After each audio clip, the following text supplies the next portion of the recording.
Bonjour à tous et bienvenue aux tribunes d'Opal Synergie. Ce soir, nous recevons le Getlink Eurotunnel avec son représentant ici présent, John Keefe. John, apparemment, vous revenez de Londres et plus précisément de Westminster. Donc, bienvenue, vous avez un programme chargé. Euh, Comment allez-vous Très bien, oui, ça a été une journée assez chargée, mais il y a des sujets.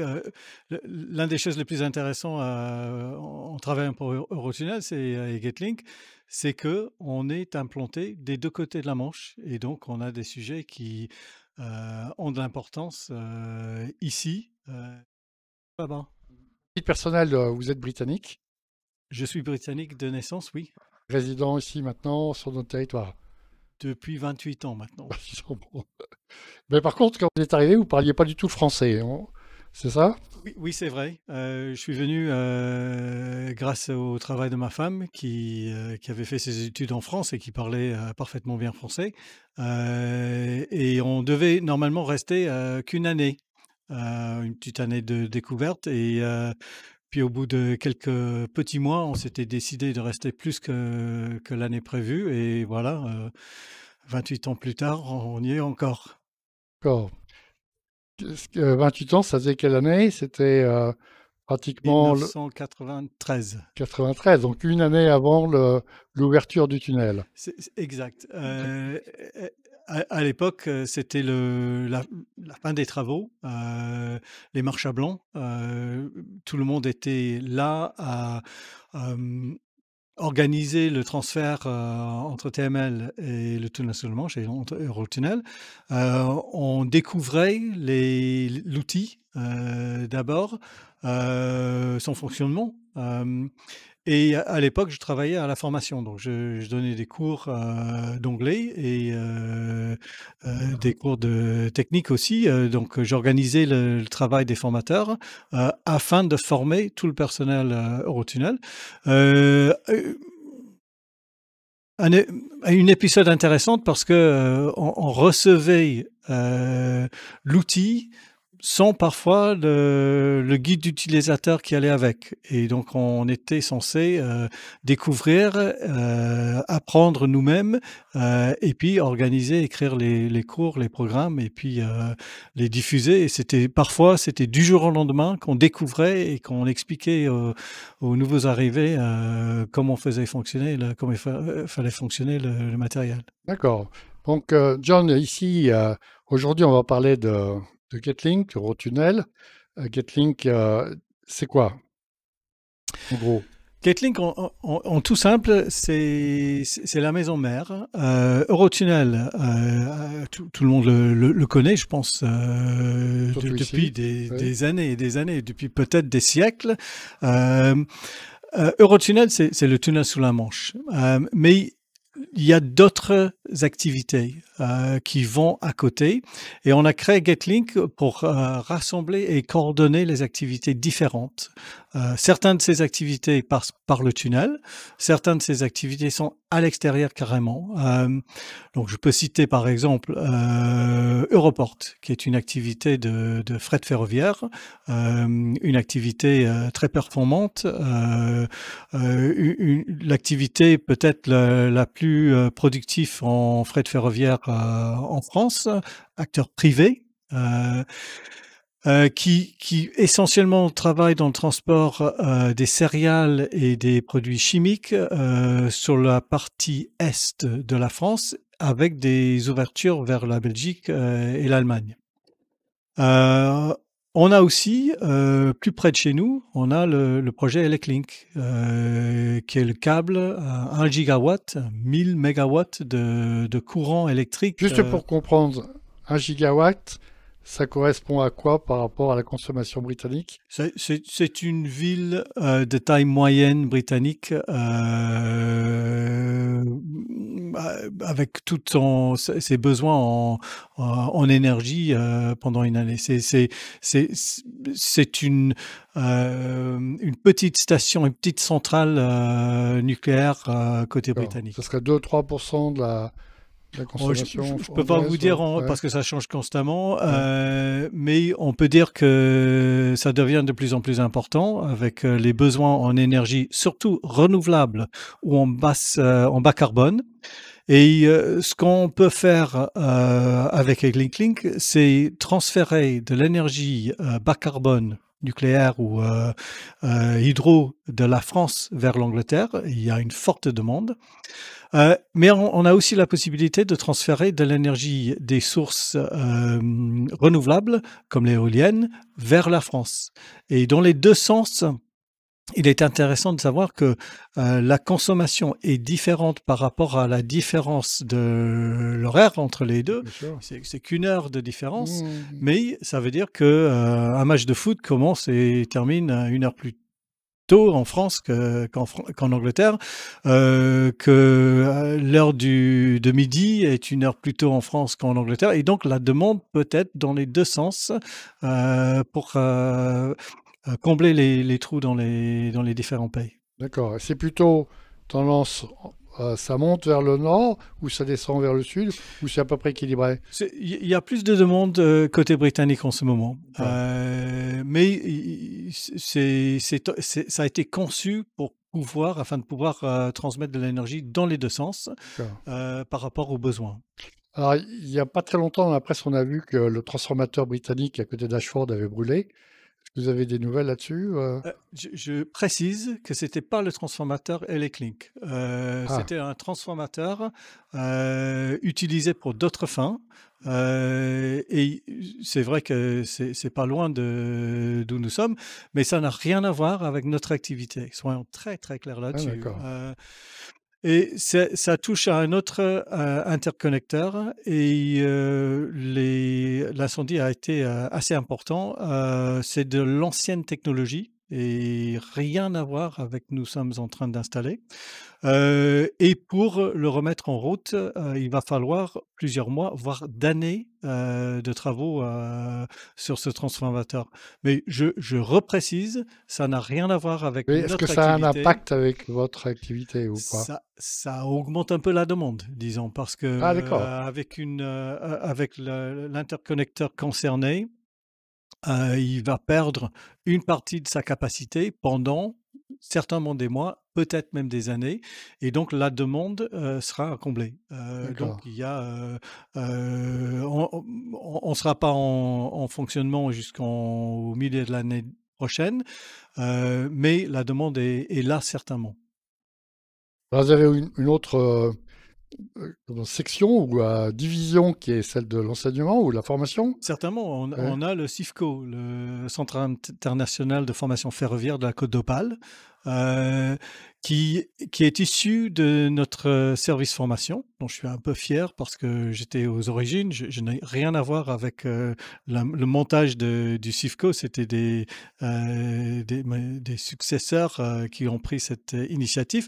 Mais c'est une initiative formidable parce que, heu au avec toute cette expérience que nous avons maintenant, 27 années d'activité d'Eurotunnel, hem, on a l'outil ferroviaire probablement la plus, moderne entier, on peut le dire. Un tunnel ferroviaire, 2 tunnels ferroviaires de 50 kilomètres de long chacun, un tunnel de service 50 kilomètres de long entre 2 avec un accès, par la route, puis 2 terminaux internationaux de chaque côté qui accueillent, des 1,5 million de camions et 2,5 millions de voitures chaque année, où nous transportons 11 millions de personnes sur nos propres services, plus 11 millions de personnes sur les services d'Eurostar aussi. On a une expérience, dans les transports en masse, dans les transports de voyage, aussi pour les particuliers et surtout une expertise dans le domaine ferroviaire et cette expertise qu'on a, analysée ou cette expertise qui est basée dans l'analyse, et ensuite dans la création des formations hautement techniques avec des outils de formation, dernière génération. Là, il était, vu comme une idée, un concept, pourquoi pas vendre cette, expertise, cette technologie à l'extérieur? Et c'est ce que nous faisons maintenant. Nous faisons venir et faisons venir des stagiaires, on envoie des formateurs, partout en France. On a aussi une petite, filiale côté britannique, et c'est un business qui est en croissance. Il y a une demande pour de Vous l'expertise, avez combien ferroviaire. d'étudiants ou je ne sais pas si vous appelez les étudiants, enfin de gens Ce formés en ce tout sont cas, des stagiaps parce que ce sont des des gens, ce sont des professionnels. techniciens, Ouais. ce sont des techniciens, rail, techniciens, entretien, conducteurs de train, et il y a des centaines, de chaque catégorie qui passent par le centre, chaque année. Ça peut intéresser probablement aussi des gens qui nous écoutent, de se dire, voilà, j'ai peut-être une piste. Est-ce que Eurotunnel embauche des gens non formés en les formant pour accéder à des postes de technicien ou de conducteur de Tout machine tout ou... à fait. Ouais. Eurotunnel est une entreprise comme toute autre entreprise, hein. On embauche, on forme, on développe. La difficulté, c'est la situation aujourd'hui, avec les séquelles du Brexit dans un premier temps, suivi immédiatement par la crise Covid. Tout le monde est un peu en attente, mais l'ambition du groupe reste, toujours de se développer et de développer ses personnels aussi. Alors, justement, voilà, vous avez dans Eurotunnel proprement dit, l'activité d'accès au tunnel pour les trains, et vous avez une activité ferroviaire, on va dire, où les voitures montent, ceux qui n'ont jamais pris le tunnel, avec sa voiture, on monte sur un train qui nous emmène de l'autre côté, on descend du train et on est sur la route. Ça prend environ 45 minutes, hein, 35. 35 minutes, pas 35, oui, 35, oui. pardon, pour traverser. Donc c'est quelque chose de bien rodé, qui fonctionne bien. Le rapport est à peu près identique. Il y a à peu près le même nombre de passagers qui passent avec les trains que ce que vous utilisez en shuttle. Et le dernier tiers sur l'ensemble du trafic, c'est le maritime. On est d'accord Non, non, parce que y a chez nous, il y a 4 éléments, pas simplement 3. Vas-y. Il y a nos 2 navettes, que Ouais, vous utilisez. Il y a la navette passager qui transporte des d'accord. voitures avec des personnes dedans. La navette, fret qui Oui, transporte des camions. Il y a l'Eurostar, le train à grande vitesse entre Londres, Paris, Bruxelles et maintenant Amsterdam aussi. Et il y a les trains de marchandises. oui, d'accord. Il ne faut pas oublier ça. Et ça, c'est une piste, de développement, futur, surtout, dans les circonstances d'aujourd'hui. On en reparlera tout à l'heure si vous D'accord. voulez bien, parce que c'est effectivement un des sujets qui se posent. Euh, la presse s'est fait écho en 2013 déjà de l'intérêt de Deutsche Bahn de mettre en place une ligne entre Londres et l'Europe, hein, enfin, et qu'est-ce qu'il en est? Bah, ce projet n'a malheureusement pas vu sa pleine réussite, mais pour Eurotunnel, ça c'est très simple. Le tunnel est un tunnel, ce qu'on dit open access, donc c'est accès libre. Donc toute, organisation qui peut venir avec un projet, viable, peut proposer de faire, rouler des trains par le tunnel. Les conditions sont strictes. Il y a la sécurité, surtout qui est à respecter, et donc il y a des conditions de qualité de train, je dirais, en termes de sécurité qui doivent être respectées. Mais peu importe qui veut le faire, s'ils ont un projet intéressant, qui respecte, la réglementation en vigueur, nous sommes là pour les accueillir. D'accord. Renfe, l'entreprise espagnole, a annoncé il n'y a pas très longtemps qu'elle voulait travailler sur le réseau Paris-Londres. Est-ce que vous avez été sollicité ou est-ce que vous ont... Nous parlons à des opérateurs de train, de partout en D'accord, Europe, constamment. Et il y a des projets qui sont proposés, nous les suivons tous, et si quelqu'un vient avec un projet bien ficelé, si, ça peut, marcher sur le plan sécurité, si, ils ont trouvé, tout ce qui va avec, dans les gares, de part et d'autre, sur lesquelles dans les villes qu'ils veulent desservir, nous sommes là à les accueillir. Comme je dis, open access veut dire open access. d'accord. Ça veut dire qu'en même temps, qu'il reste de la place. Il y Il a des reste de si- la place dans le tunnel, Quel est, oui. quel est le ratio de sillons disponibles Ça dépend en des heures? l'heure, du jour, du sens de voyage, mais suffit de dire, il y a beaucoup de sillons disponibles, et on a une marge de développement très importante. D'accord. Alors, il y a déjà une question, je crois, sur SMS. Oui, au sujet de la liaison avec l'Angleterre, nous avons une question de la part d'un habitant de Ashford qui vous demande apparemment le train ne s'arrête plus à Ashford, donc il aimerait savoir quand le service sera rétabli. Est-ce que ça dépend de vous ou de Eurostar ou de... La réponse à cette question, c'est que ça dépend d'Eurostar. Eurostar est un opérateur privé à qui nous donnons passage. Donc, ils ont un certain nombre de sillons par le tunnel. Il faut comprendre que pendant ces 18 derniers mois, Eurostar a beaucoup souffert par les séquelles du Covid. À un moment donné, leur trafic était, baissé de 95 à 97, et donc ils ont, arrêté de faire tourner un certain nombre de trains. Nous espérons, et nous voyons déjà que leur trafic remonte, depuis l'été, et depuis que les, contraintes, sanitaires sur le mouvement des personnes entre le Royaume-Uni et la France, ont été, diminuées.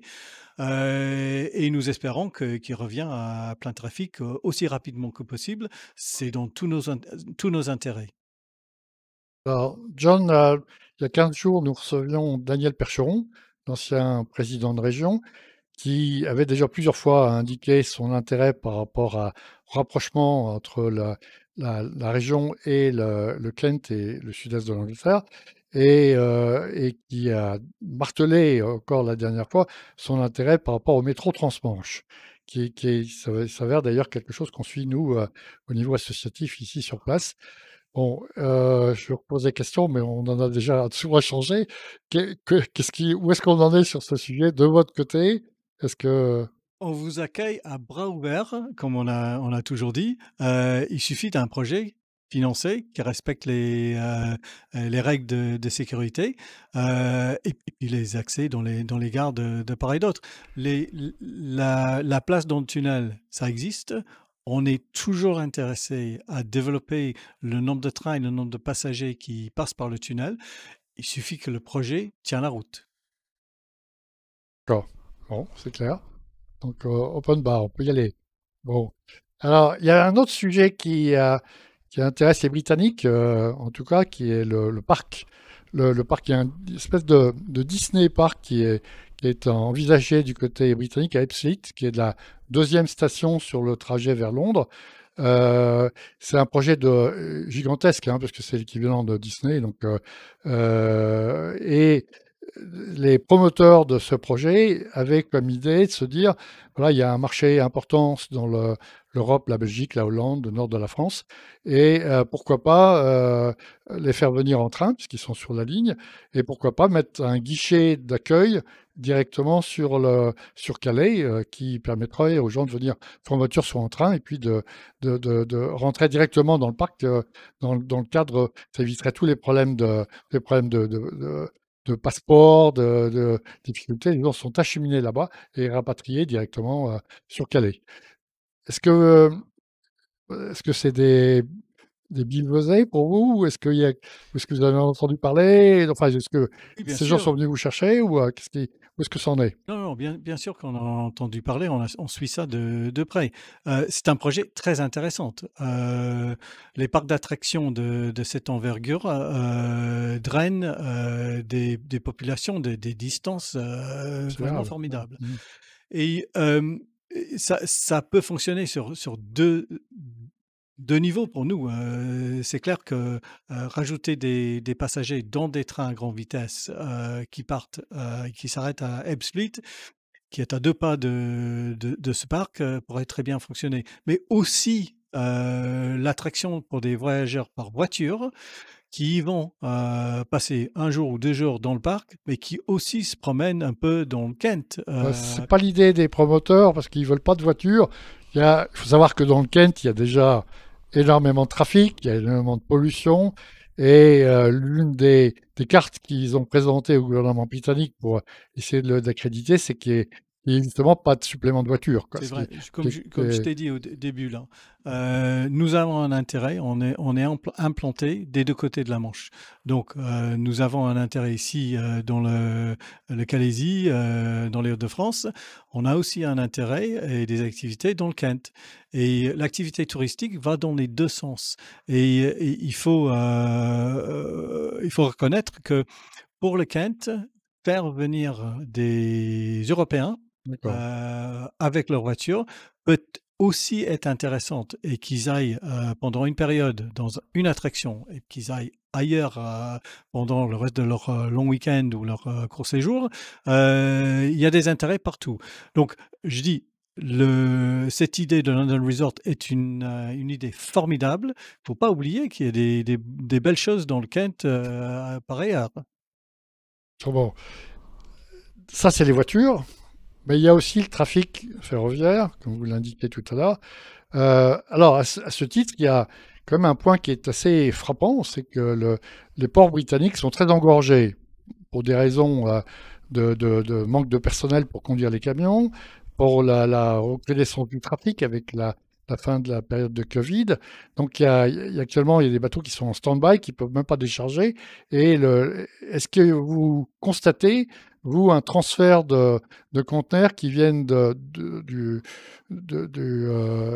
Havre, mais aussi d'Anvers, Rotterdam et Dunkerque, bien sûr, qui puissent transiter par le tunnel? Certainement, il y a ce petit point, ce petit moment, qui est en large partie lié, aux effets du Covid. Parce que le Covid qui a fermé des ports, plus à l'est, qui a fait en sorte que certains, bateaux n'étaient pas en mesure de transporter, qui a, fait en sorte que dans des ports, il y avait moins de main-d'œuvre, pour charger et décharger les bateaux. Ça crée un système, qui est partiellement, bloqué. Heu, à côté de ça, il y a aussi tout ce qui passe au niveau de l'environnement. Il y a beaucoup, qui veulent, voir un transfert modal vers le rail, parce que le rail, électrique surtout, est beaucoup moins polluant que d'autres, façons de transporter des biens. Et donc, nous sommes en train d'analyser ce marché, et de travailler avec des partenaires afin de créer des routes, additionnelles par le tunnel, pour des transports, non accompagnés. Ce sont des remorques, non accompagnées qu'on puisse maintenant transporter. Donc il ne faut pas forcément avoir un camion entier. On peut prendre la remorque et la cheminée de Coquelles à Ashford, par nos soins, afin que ça soit récupéré, de l'autre côté par Et à un Ashford, il y a une transporteur aérien. installation qui permet de faire ça? On a créé une installation, sur notre terminal ici à Coquelles et aussi à Ashford pour Car- justement faire ça. Avec Cargo Beamer ou c'est autre chose encore? Cargobima est un partenaire, Ouais. Cargobima qui pratique, un formidable, route longue distance, autoroute ferroviaire, qui achemine, des remorques, de camions, de poids lourds, que nous puissions aller chercher avec nos tracteurs et ensuite les acheminer à Ashford par nos navettes. Et donc il y a une activité là qui est en développement, et nous voyons, à l'avenir, des belles opportunités dans ce domaine. Parce que, semble-t-il, il y a une particularité du système ferroviaire en Angleterre, c'est que les lignes sont pas très, peuvent pas aller très loin. Enfin, disons que le fret ferroviaire est un peu limité à cause de la taille des tunnels. Ça dépend comment tu l'analyses. Les lignes en Grande-Bretagne sont des belles lignes avec des paysages très intéressants à côté. Euh, Elles ont été faites à un gabarit différent par rapport au gabarit européen.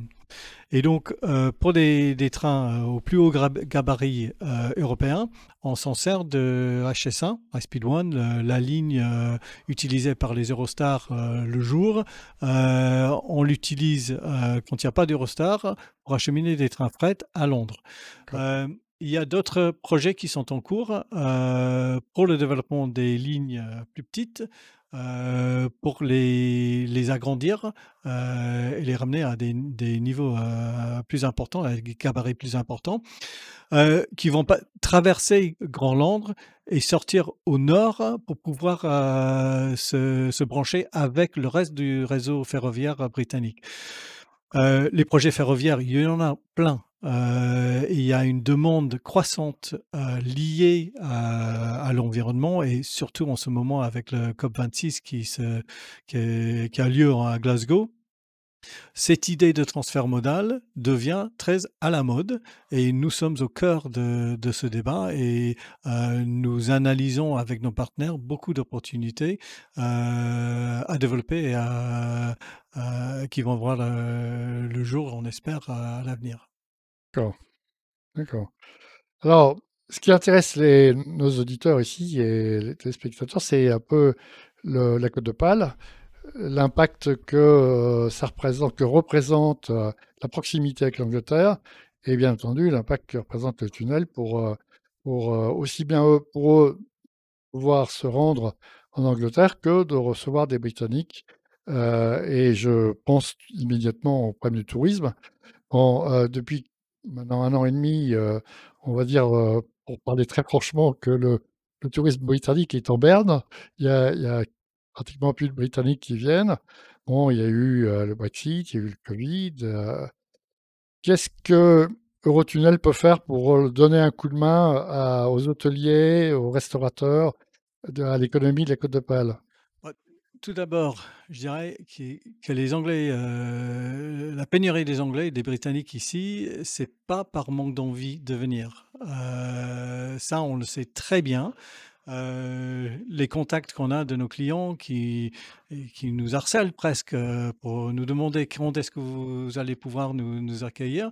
Mais la contrainte la plus importante a été les limites sur le voyage imposées par le Covid. De part et d'autre de la Manche, il y a eu le besoin de se faire tester ou de se faire vacciner, de faire une déclaration sur l'honneur ou de remplir une formulaire à X pages pour pouvoir voyager. Et quand on voyage en voiture, on voyage nombreux et c'est souvent les parents qui sont responsables pour remplir toute la paperasse qui va avec. C'est pénible, et c'est pas simplement pénible, ça a été difficile parce que c'était interdit par un moment.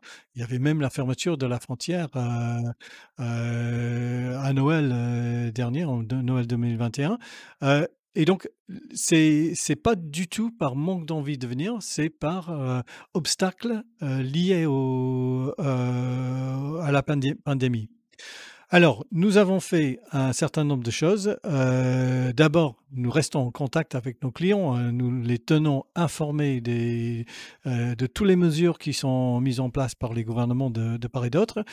On on a permis, le transfert de leurs réservations pour qu'ils pourraient, garder l'espoir de voyager et on a aussi, introduit un certain nombre d'outils qui facilitent le voyage.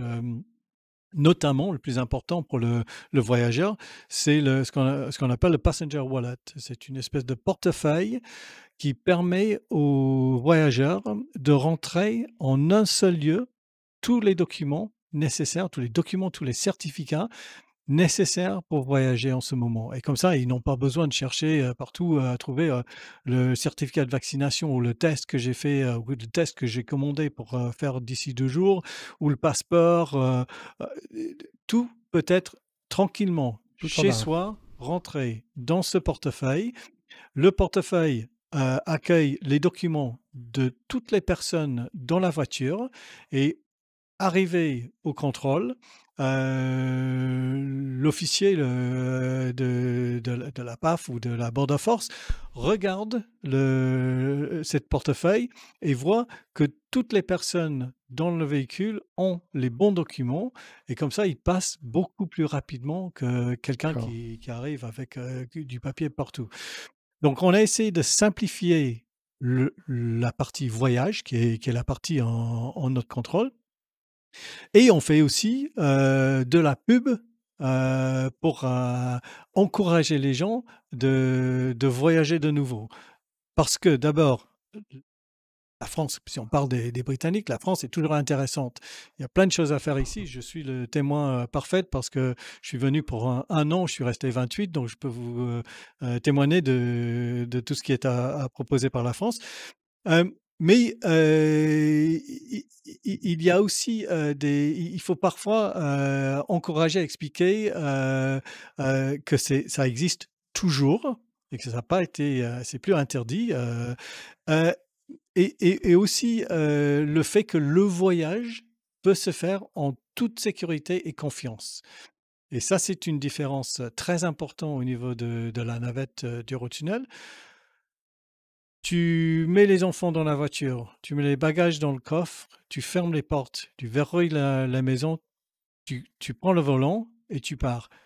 Tu restes dans ta voiture jusqu'à l'arrivée de l'autre côté. Tu sors pas, tu descends pas.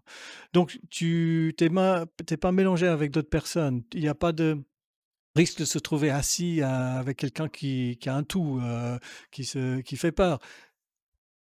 Les gens voyagent dans leur propre voiture, dans leur propre bulle, de sécurité et donc ça, c'est un vrai avantage. On a vu la différence entre, on a tous souffert, au niveau de l'industrie de voyage, pendant ces 18 dernières années derniers mois, pardon.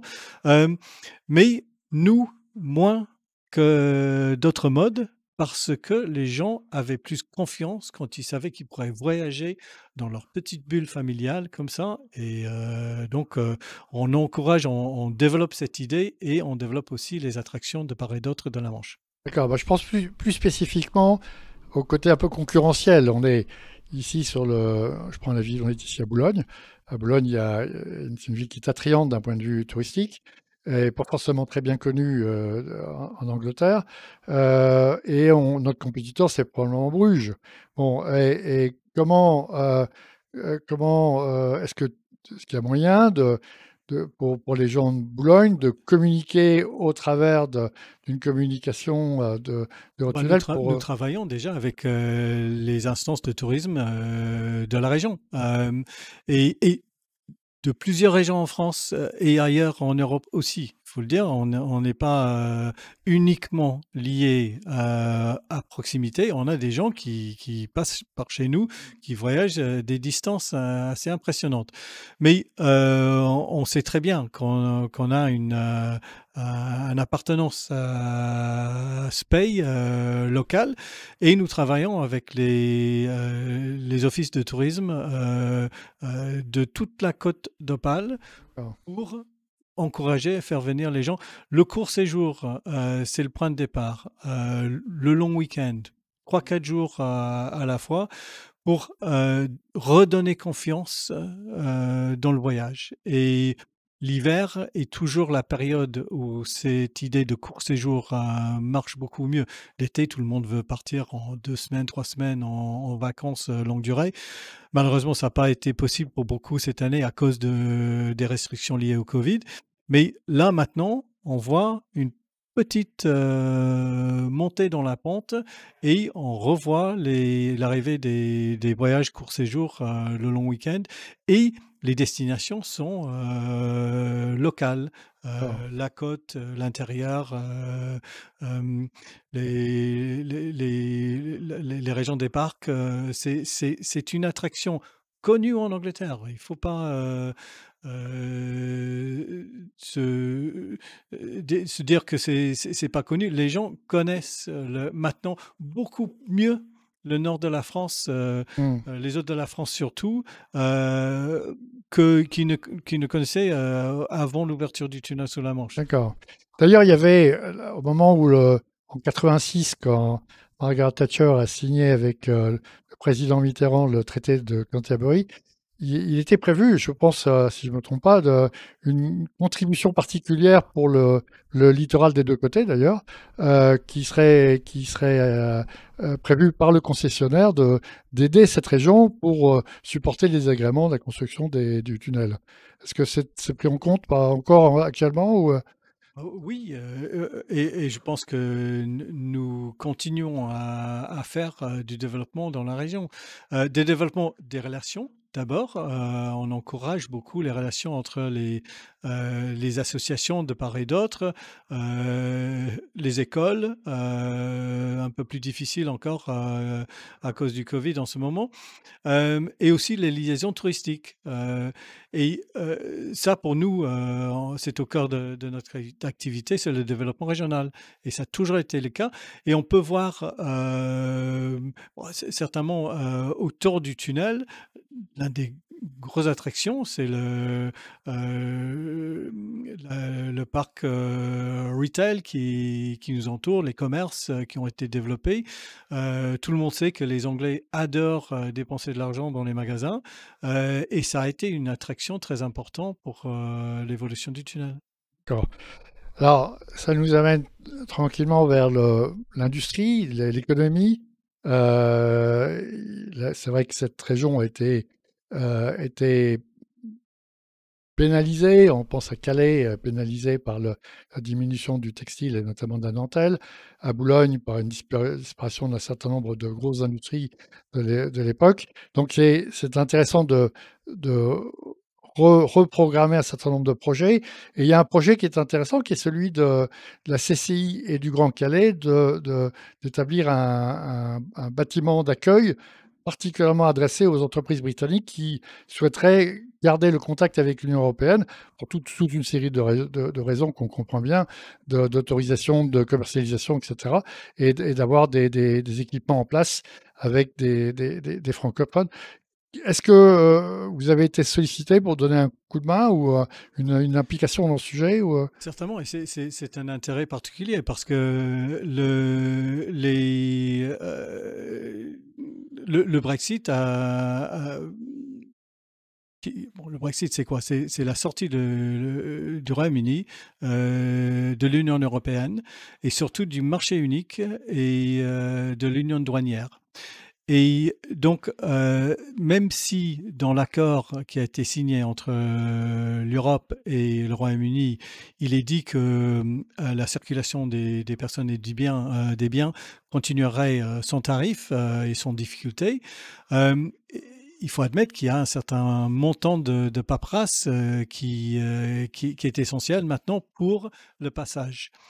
Et donc, il y a un certain nombre de sociétés qui voient une opportunité de maintenir leurs échanges avec l'Europe en faisant une entité européenne aussi bien que leur entité britannique.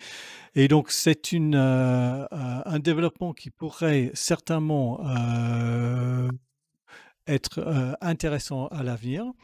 Et surtout dans le cas où un grand nombre de ces entreprises, initiales sont des entreprises de transport.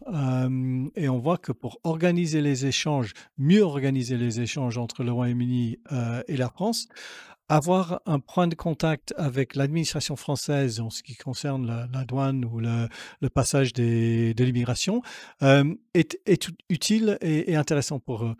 Et donc, ça, pour nous, c'est très intéressant. C'est la création d'un pôle transport développement encore autour du tunnel qui renforce la nature euh, de centre de transport et logistique que devient la région Hauts-de-France en ce moment. D'accord. D'autant que le commerce, le e-commerce en tout cas, a une préoccupation, je pense, assez récente, c'est que le consommateur français ou belge ou allemand qui veut retourner une paire de chaussures parce qu'elle est juste pas à la bonne pointure, et avant il pouvait la renvoyer, il fermait le paquet, il la renvoyait, tout allait bien. Aujourd'hui, il doit faire une déclaration de douane. Donc ça va refroidir pas mal les acheteurs potentiels de e-commerce en provenance de l'Angleterre. Donc, on peut imaginer que ces gens-là vont essayer C'est d'établir exactement ça. un. C'est Ouais, exactement ça. C'est pour ouais, simplifier les processus. Ils ont analysé les points d'obstruction et ils ont dit, bah, si on faisait ça, si on était centralisé en France, on pourrait régler ça entre nous. Et donc, c'est exactement pour ces bonnes raisons-là, c'est de retrouver la fluidité qu'on avait en 2019. Et ça reste, je dirais, pour toute la chaîne logistique, toute la filière logistique, revenir à cet ordre de fluidité qu'on avait en 2019, c'est le but. Pas loin. Au début, on a vu ça avec les chiffres de transport transmanche entre le Royaume-Uni et la France au mois de janvier-février de cette année. Depuis, on a vu croître le trafic et on a vu intervenir beaucoup d'ingénuité, beaucoup de nouveautés dans les processus. Nous, Eurotunnel, nous avons développé à cette fin un outil similaire à ce que je venais de décrire avec le Passenger Wallet. Ça s'appelle le Border Pass, donc c'est la passe frontière. Et c'est pour le fret. Et là, au lieu d'arriver, encore une fois, avec un papier pour chaque paquet qui est dans la remorque, maintenant, tout est rentré collectif. Ouais. collectivement avant le départ du camion. Tout est reconnu à l'arrivée du camion sur notre site avec une reconnaissance de plaque d'immatriculation, un ANPR, comme on l'appelle. Une fois la reconnaissance faite, les données sont téléchargées automatiquement aux autorités douanières de part et d'autre de la Manche. Les déclarations en export sont confirmées, les déclarations en importation sont démarrées. L'analyse de risque sur différents produits transportés est faite. La décision est prise d'arrêter ou pas le camion pour contrôler un élément ou un papier ou de laisser partir librement ce camion. Et ça a une réussite formidable. Les débuts, les camions parfois restaient plusieurs heures en attendant la réponse des autorités. Maintenant, les autorités donnent leur réponse pendant le trajet même. C'est un outil formidable. Et ça aussi, c'est ce qui se passe en ce moment, c'est de l'ingénuité, c'est de la créativité, et c'est ça qui va nous permettre de retrouver cette fluidité qu'on a tous connue dans les années avant 2019. Ah, bah, c'est bien, c'est une bonne nouvelle en tout cas, bravo. Et en plus, c'est sûrement pas simple à faire parce il faut avoir la crédibilité de l'autre côté. C'est pas. C'est compliqué Ouais, parce que il faut que ça soit acceptable des autorités des deux côtés. Mais ce qui est important à savoir en ce moment, c'est que les autorités des deux côtés découvrent eux aussi où sont les points un peu difficiles. Et on a travaillé avec eux, ils ont travaillé avec nous de manière très ouverte et de manière très impressionnante. Et on a fait énormément de progrès depuis le début de cette année avec les vraies solutions, les solutions qui vont faire donner de la fluidité, faciliter le trajet. comme quoi on peut y arriver, probablement même sur le poisson. Donc, Je c'est un autre sujet. On c'est un va autre sujet, nous ne sommes pas des marins pêcheurs. Non, non, je sais. Il y a une autre question, un autre SMS? Oui, nous avons un SMS, donc on parle de fluidité, de trafic, et donc nous avons une question qui rejoint un peu celle au sujet de l'arrêt à Ashford, afin d'améliorer peut-être la fluidité des personnes. Est-il prévu d'avoir un nouvel arrêt à Calais ou de développer une nouvelle gare, je dirais, passager à Calais, qui permettrait donc aux entreprises de mieux se développer de part et d'autre? Je ne sais pas si je peux répondre à cette question précisément parce que déjà pour Eurostar, il y a l'arrêt à Calais-Fréthun qui, comme l'arrêt à Ashford, est pas disponible en ce moment, en cette période de Covid pour les Eurostars. Et nous, Eurotunnel, nous avons notre terminal à Coquelles. Donc, quand nous acheminons des voitures et des camions ici en France, ils débarquent à Coquelles, qui est juste à côté de Calais.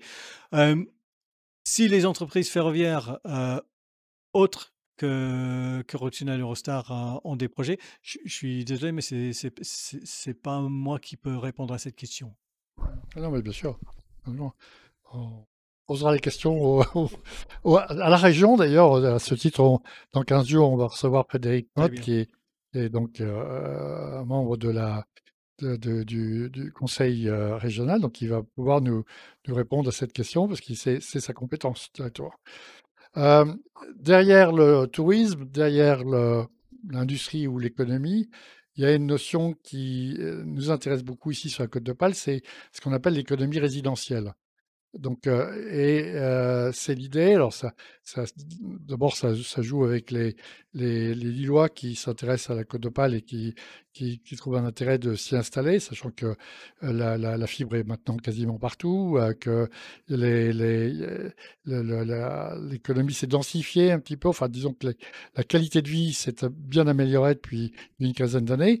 Et ça reste, par rapport au Kent, entre 2 voire 3 fois moins cher que Et que encore, je que dirais, et encore, je et dirais. peut-être plus encore, peut-être, donc quand on compare les 2 marchés, c'est époustouflant, quoi.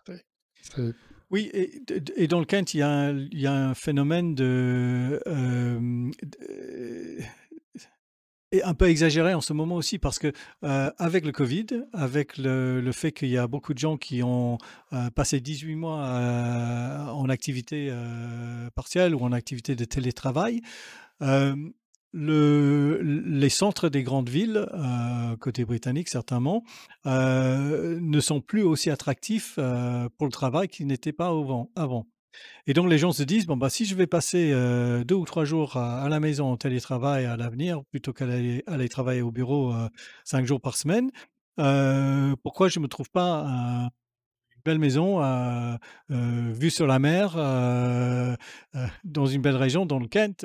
Et donc il y a une flambée de prix et une demande croissante, de maisons, dans le Kent en ce moment et dans d'autres comtés, limitrophes de Grande-Londres. Il y a certainement une différence de prix et de style d'immobilier, immobilier côté, français.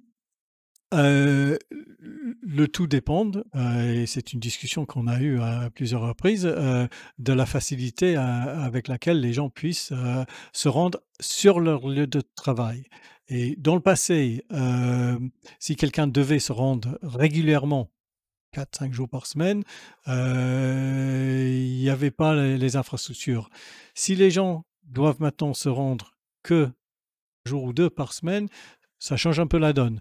Mais ne reste que, le projet, de métro transmanche, qui est régulièrement discuté, a besoin de prouver que cette population veut voyager régulièrement pour, montrer l'efficacité financière. Heu et encore une fois, de notre côté principal, c'est, répondre aux normes de l'exploitation et de la sécurité. là? Sécurité.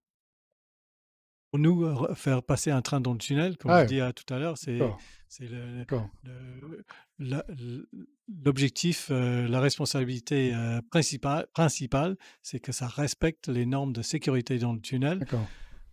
Alors, il y a une notion qui est intéressante, c'est ce que vous indiquiez, c'est que l'attrait et l'intérêt des Britanniques par rapport à de l'immobilier sur ce côté-ci de la Manche, c'est pas nécessairement le bord de mer comme on se l'imagine, parce que c'est pas une vision comme peut être les gens de France ou de Belgique qui vont chercher le bord de mer pour pouvoir faire de la planche à voile ou pour accéder directement sans voiture sur la plage. Les Britanniques, ils cherchent plutôt le côté résidentiel, le côté service public. Ils veulent être proches de ce qu'on a pressenti, proches de services publics qui fonctionnent bien. Or, donc, est au sein d'une ville dans laquelle il y a des petits commerces, il y a une activité. Et toute la Côte d'Opale, il y a tout le long de la Côte d'Opale, il y a des villes moyennes ou petites et moyennes villes qui sont en général, en plus pas très loin. Je pense à la ville de Guînes ou Ardres, qui sont à proximité de Calais, qui sont à proximité du tunnel et qui verraient, j'en suis convaincu, avec beaucoup d'intérêt, un arrivage de jeunes ménages britanniques qui, du coup, apportent leurs revenus et une hétérogénéité de population qui peut qu'être enrichissante pour la jeunesse. Et, euh, et est-ce que Rotunnel est prêt à aider quelque part d'une façon ou d'une autre à développer cette, Rothschild ce concept? Rothschild a toujours soutenu cette idée et Rothschild était parmi les premiers à faire venir son personnel britannique en France comme pionnier pour découvrir et aussi pour revendre cette idée aux collègues, à la famille en Grande-Bretagne. Euh, le, L'ambition, je pense, reste la même. Reste le même. L'ambition individuelle britannique et le rêve d'aller s'acheter un petit château ou une ancienne cour de ferme quelque part à la campagne, juste à côté d'un village qui a tous les commerces nécessaires, probablement un hôpital à côté, un supermarché, et enfin tout ce qu'il le faut. Ce rêve reste dans le folklore britannique absolument 100%. Euh, je pense qu'en ce moment, par contre, on est confronté à une autre difficulté. Il ne faut pas le nier. C'est le fait que, pour l'instant, le, le Britannique lambda ne peut que passer 90 jours sur 180 jours sur le sol européen à cause des choix Brexit. Et donc, s'installer veut dire aussi prendre une carte de séjour. Il y a toute une administration qui est maintenant nécessaire, qui ne l'était pas auparavant. Ça ne veut pas dire que ça va rester comme ça ad aeternum, mais pour l'instant, c'est un obstacle. Donc, je pense que pour encourager le transfert fluide, comme on peut l'imaginer, il faut encore une fois qu'il y a certaines discussions qui doivent avoir lieu pour faciliter encore un petit peu plus le mouvement et l'installation de part et d'autre. D'accord. Alors, derrière l'arrivée de population, il y a forcément une culture et il y a des langues. Bon, vous êtes ici depuis 28 ans, ici sur notre territoire. On n'est pas, faut reconnaître, on n'est pas les meilleurs en anglais. Et quand on va dans le Kent, on se dit que les gens du Kent ne sont pas très bons en français non plus. Bon, est-ce que dans l'esprit Rotunnel, de Getlink, est-ce qu'il y a une prise en compte de cette idée et est-ce qu'il y aurait une piste quelque part qui permettrait d'aider à développer le bilinguisme? Je pense que, et je parle de mon expérience personnelle, apprendre une langue dépend d'une seule chose, c'est l'envie de d'apprendre. C'est si les, on peut donner des formations à longueur de vie à quelqu'un qui n'a pas envie d'apprendre une langue, ça sert à rien. La seule chose qui compte, c'est que la personne veut vraiment apprendre la langue étrangère. Et dans mon cas personnel, c'était une condition qui m'a été fixée par ma femme. Si on va rester ici en France, il faut que tu parles français. Sinon, on s'en va. Donc la motivation là était très important. Personnellement, j'avais envie de rester. Je savais pas que j'allais rester 28 ans, mais je savais que je voulais rester. Donc il était très important, primordial, que j'apprenne, la langue française. Heu, je ne pense pas qu'on puisse forcer les gens à apprendre une langue. On peut les encourager, on peut et on a fait ça depuis, 27 ans que Eurotunnel est en service.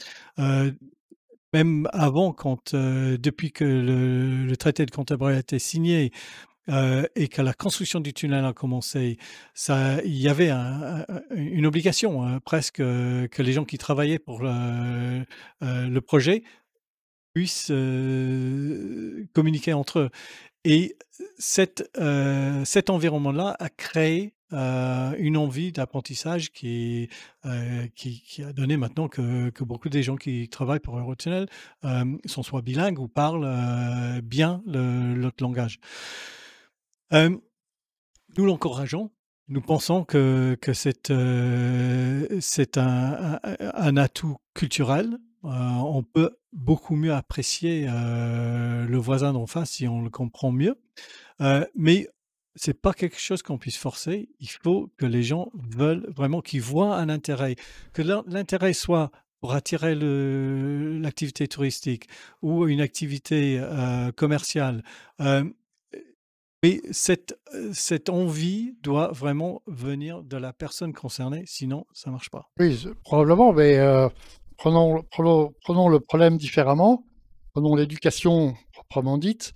Un gamin, on ne lui demande pas s'il a envie de faire des maths ou s'il a envie d'apprendre la physique. Voilà, il y a un programme et il faut s'y tenir. Bon, ce programme qui est fait en français, on fait de la gym en français, on fait de la musique en français. On pourrait faire de la musique en anglais et des mathématiques et Ah de tout à la. fait, Et je suis pas je veux pas décourager les efforts de l'éducation nationale, ni d'un côté ni de l'autre. L'apprentissage d'une langue est une richesse formidable. Là, il y a pas de doute et comme je viens de dire, l'ouverture à la culture opposée, est impossible, parce qu'on peut pas tout comprendre si on n'a pas Ouais. la base de la langue. Donc je suis, je vends les avantages, d'être, bilingue ou voire même trilingue parce qu'il y en a qui vont plus loin. Hem, mais il faut quand même, avant qu'on commence à pousser les gens, qui voient eux-mêmes l'intérêt. Ça commence à la maison, ça commence à l'école, ça peut continuer quand les gens, rentrent, au travail, mais c'est personnel, je Mais suis persuadé. imaginons que l'éducation nationale, monsieur le ministre Blanquer, décide d'accorder à notre littoral un statut particulier, comme on a dans l'industrie, hein, de temps en temps, des zones franches. Et on a une zone franche d'éducation et qu'on se dise, voilà, à partir de telle année, les jeunes, à partir de 5 ans, ont un apprentissage, qu'ils veuillent ou qu'ils ne veuillent pas, en français et en anglais, suivant les thématiques, avec des professeurs anglais. Ce qui seraient des professeurs qui viendraient du Kent pour venir enseigner et en contrepartie, les professeurs français pourraient aller dans le Kent pour enseigner les Français à travers le tunnel, moyennant un accord avec Eurotunnel pour des tarifs aménagés ou en tout cas des passages de façon à perdre le moins de temps possible. Et ils pourraient faire partir le matin et revenir le soir, comme pas mal de gens font, quoi. Est-ce que ça fait partie des projets? Évidemment, on va pas. C'est chercher loin tout de suite, mais Je pense que l'idée est formidable, euh, mais i je et c'est quelque chose à soutenir. Absolument, pas de question. L'organisation derrière, bon, bah, ça, c'est quelque chose qu'il fallait voir, une fois que le projet, voit le jour. Mais je pense que l'idée en soi, est formidable. Si on avait plus de capacités en langue de part et d'autre de la Manche, il y aurait beaucoup plus d'opportunités aussi, commerciales et touristiques. d'accord. Alors, je vais revenir sur le purement transmanche. Il y a quand même un phénomène qui est assez curieux, c'est que depuis, le début de l'année, il y a des nouveaux bateaux qui arrivent chez P&O, nouveaux bateaux chez DFDS, une nouvelle ligne irlandaise, Irish Ferries, et une nouvelle ligne française d'ailleurs de fret, Blue Line, qui part de Calais, qui va dans l'estuaire de la Tamise. Qu'est-ce que ça a comme impact? Et puis l'ouverture du nouveau port, d'aujourd'hui d'ailleurs, mise en circulation du nouveau port de Calais. Comment vous réagissez par rapport à cette concurrence qui est en train de se réveiller? C'est super. Ça montre l'intérêt qu'il y a dans cette route, par le détroit. C'est la route la plus courte, c'est la route la plus rapide, c'est la route la plus utilisée par, le commerce, et le voyageur, également. Cet intérêt par d'autres, sociétés de venir s'installer, sur cette route, indicateur de la vie, autour et qui dit compétition, dit amélioration des services. Donc c'est on apprécie le challenge, on se met en ordre de bataille et puis on accepte. Il est toujours bien pour le consommateur qu'il y a plus de compétition. Donc à ce niveau-là, comment Alors, se plaindre? assez paradoxalement, parce que j'ai quand même regardé les tarifs qui étaient pratiqués dans ces compagnies maritimes et chez vous aussi, bizarrement, les tarifs sont quand même nettement supérieurs à ce qu'ils étaient il y a 2 ans. Pas bizarre du tout. Les coûts fixes d'une entreprise de transport sont importants. Quand il y a moins de trafic et quand il y a des rotations qui sont limitées, le prix augmente naturellement parce que la demande est toujours équilibrée avec la capacité. Et tout doit payer les infrastructures Vous avez fixes. donc réduit le nombre de traversées ou, Bah, bien sûr, parce ouais. que on a réduit nos coûts à tous les niveaux. Parce que si on restait au niveau de pleine exploitation, c'est-à-dire 4 navettes par heure en passagers, 6 navettes par heure en fret et par sens, je parle là, mais qu'on tournait avec ces navettes sans client, les coûts, ne seraient pas récompensés. Donc, il y a un équilibre naturel, dans les affaires. Si on continue à une exploitation future, il faut qu'on passe par cette période, difficile, qui est ressentie dans toute l'industrie, pas simplement l'industrie des transports et par tous les particuliers, qui est le Covid. Donc, je ne pense pas que personne serait surpris de savoir qu'on a géré notre entreprise par rapport à l'activité disponible. Mais comment du coup interpréter que P&O, DFDS et Irish Ferries aient augmenté le nombre de bateaux? Est-ce que Entre eux, vous avez des contacts avec eux? c'est les ferries et la partie maritime, c'est l'affaire au port et aux ferries. On s'y mêle pas. On a une activité ferroviaire qui passe en dessous, donc tout ça, ça passe au-dessous de nos têtes. Donc je peux pas répondre à leur place. Vous y étiez il y a quelques années, mais bon. Donc, mais comment vous avez pas de contact du tout? Vous avez pas vous analysez leurs tarifs, vous analysez Bien leur- sûr, il y a une concurrence sur le détroit, mais franchement, ce qui se passe entre les opérateurs de ferry entre eux et leur marché a des particularités, on s'y mêle pas. On s'en occupe de ce qu'on sait faire nous et ce qu'on a comme responsabilité. Euh, il serait intéressant de voir comment ça évolue dans les mois et les années à venir, mais leur choix. Ils sont pris, à leur niveau, et ça ne nous concerne pas du ouais. tout. Enfin, avouez quand même que c'est un peu paradoxal de se souvenir que la CMA vous a mis des bâtons dans les roues avec My Ferry Link à l'époque pour concurrence, enfin, et avec le risque de faire monter les tarifs, et que en réalité, 3 4 ans après, les tarifs vont augmenter chez vous, mais chez eux aussi.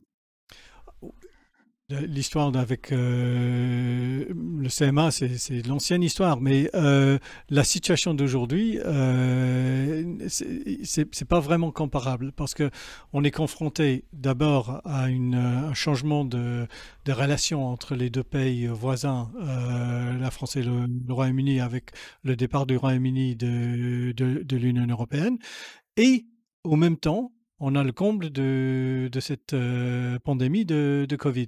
Et on ne peut pas, en aucun moyen, comparer ce qui se passe pendant cette pandémie avec la La période période d'avant. précédente. C'est simplement, D'accord, c'est pas comparable. d'accord. On a bien avancé sur plein de sujets. Il y a quand même un sujet qui a affleuré la presse. Je sais que vous n'êtes pas très friand d'en parler, mais je peux ne pas poser la question sur les annonces qui sont parues dans la presse de réduction d'un peu d'activité, même de personnel. Est-ce que vous pouvez nous en dire quelques mots sans... Tout comme je viens d'expliquer, il faut tailler par rapport à l'activité. La situation dans laquelle on se trouve depuis 18 mois, où nos recettes ont été en baisse de manière très très importante, mais où on a des coûts simplement d'entretien de l'outil en toute sécurité, comme beaucoup d'autres entreprises, nous a amené à regarder notre structure de coûts en détail. Et la réduction en termes d'activité ne peut se suivre que par une réduction en termes d'effectifs. Mais ce qu'on fait, et je ne peux pas aller plus en détail, c'est que on a regardé ça, on a analysé ça avec nos représentants du personnel, on est en consultation avec eux. Tout le monde comprend la situation, et nous travaillons ensemble pour trouver la meilleure sortie de cette situation que possible. Mais plus que ça, pour l'instant, pendant la consultation, je ne peux pas vous dire. Une question? Oui, oui, sur ce sujet, et peut-être que vous avez juste donné la réponse. Il y a-t-il un plan de départ volontaire Il y a une consultation sur la possibilité d'un départ volontaire. Mais pendant qu'on est dans cette phase de consultation, je ne peux pas vous donner du détail. C'est tout simplement, il y a un processus très, très strict, réglementé, par lequel on passe toute une série de réunions organisées avec les représentants du personnel. Et au bout de cette période de consultation, il y aura une annonce sur le plan.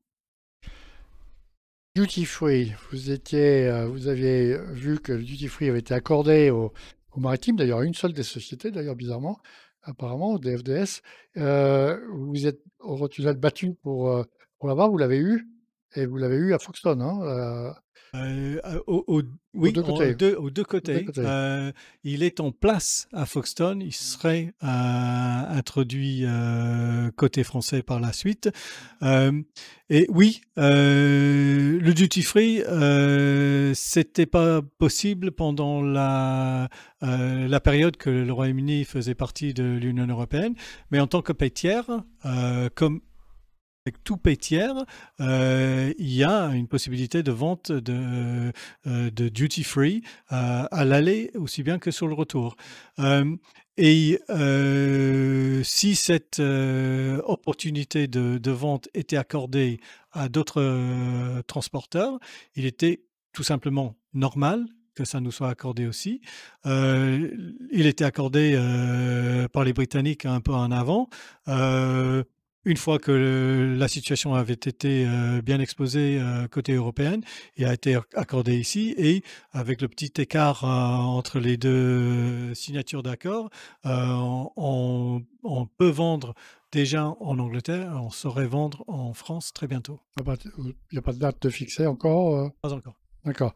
Quel est l'impact déjà commercial de celui déjà de Foxton? Est-ce qu'il y a déjà un impact? Est-ce que vous voyez une différence ou, Il est difficile de dire. Oui, il y a une différence, mais on a très peu de clients. Donc là, on commence que depuis le début du mois d'octobre à remonter la pente avec les voyageurs. Et donc, il est difficile de dire quel est l'impact vraiment. On sait très bien que les clients, surtout les clients britanniques, aiment bien le duty free. Donc l'avenir s'annonce positif, mais pour l'instant c'est trop tôt pour donner de clarté. Alors, encore une question SMS. Oui, qui parle. Il y a donc un auditeur qui nous fait une suggestion qui pourrait améliorer votre business duty free. Et ce serait donc, on revient un petit peu sur le sujet du métro Transmanche, mais aussi en connexion avec le duty free, c'est-à-dire que Eurotunnel, Getlink pourrait créer un service piéton, sans voiture, mais en faisant voyager les piétons avec des bus, à travers des bus, qui passeraient donc dans les navettes, dans les shuttles. Et donc il faudrait trouver un partenaire dans des bus. Est-ce que vous avez une idée là-dessus? Est-ce que vous avez déjà réfléchi à ce sujet? C'est quelque chose qu'on faisait dans le passé. Il y avait des bus organisés avec des opérateurs de bus ici dans les Hauts-de-France, aussi bien que dans le Kent. Et c'est vrai que c'est quelque chose qui a bien fonctionné. L'autocar, pour l'instant, n'a pas repris son plein niveau. Donc on attend de voir, mais c'est certainement dans le cadre des projets à étudier, l'idée des bus piétons reste parmi les opportunités potentielles. Bon, je crois qu'on a déjà fait un très beau tour de situation. Est-ce que vous avez déjà encore pas une perspective, allez, on va dire comment sera Eurotunnel dans 10 ans? Comment vous voyez? Est-ce que vous voyez est-ce que vous voyez le trafic transmanche revenir comme il était avant ou Oui, certainement. Je pense qu'il y a, malgré nos différences, il y a une amitié franco-britannique à cœur des gens. On peut se battre sur plusieurs différents sujets, sur tous les sujets imaginables. Mais à fond, les Britanniques adorent la France et comme 85% de nos clients touristiques, nos clients voyageurs viennent des résidences au Royaume-Uni. Il y a des Français qui habitent en Angleterre, il y a des Allemands, des Belges, des Néerlandais, des Espagnols. Ils font tous partie de ces 85%. Ils voyagent vers le sud. Et on voit cet intérêt. Il est toujours là. On a des groupes de voyageurs fréquents, on a des fidèles qui ne veulent que redémarrer leur vie d'avant Covid et de pouvoir voyager. Donc, je suis confiant que le tunnel verra à nouveau les beaux jours avec beaucoup de trafic et qu'il y a aussi plein d'opportunités de développement potentiels, que ce soit au niveau du voyageur, au niveau des commerces autour, au niveau du tourisme régional ou au niveau des échanges biens. Tout ça, c'est pourquoi Eurotunnel a été conçu et construit. Nous avons subi 18 mois de pénurie, de difficultés, de pandémie qui a impacté toute l'industrie et tout le monde autour de ce planète. Et je pense qu'on a tous envie que ça se termine et qu'on reprend et qu'on retrouve la vie d'avant. Et je pense qu'on va le faire et on va retrouver d'ici 10 ans une situation très, très évoluée par rapport à aujourd'hui. bon, c'est un bel espoir. Bon, une bonne manière de voir les choses parce que je crois qu'effectivement, on a 30 kilomètres de distance. On a énormément de points, beaucoup plus que ce que les gens imaginent points communs, ne serait-ce que même dans la langue anglaise, il y a beaucoup de mots d'origine française, il y a beaucoup d'affinités qui existent de part et d'autre, hein.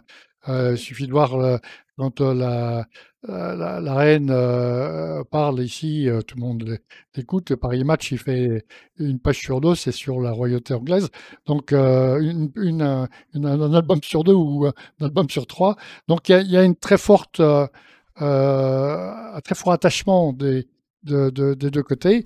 Et ce serait dommage de ne pas l'utiliser. Absolument. Et je dirais, comme mon dernier mot, n'oubliez pas que l'Angleterre est aussi très intéressante à visiter, très riche en châteaux, en cathédrales, en jolies villes, en superbes petits villages, une côte avec ses falaises blanches qui rivalent les falaises blanches ici, au Cap-Blonay et ailleurs.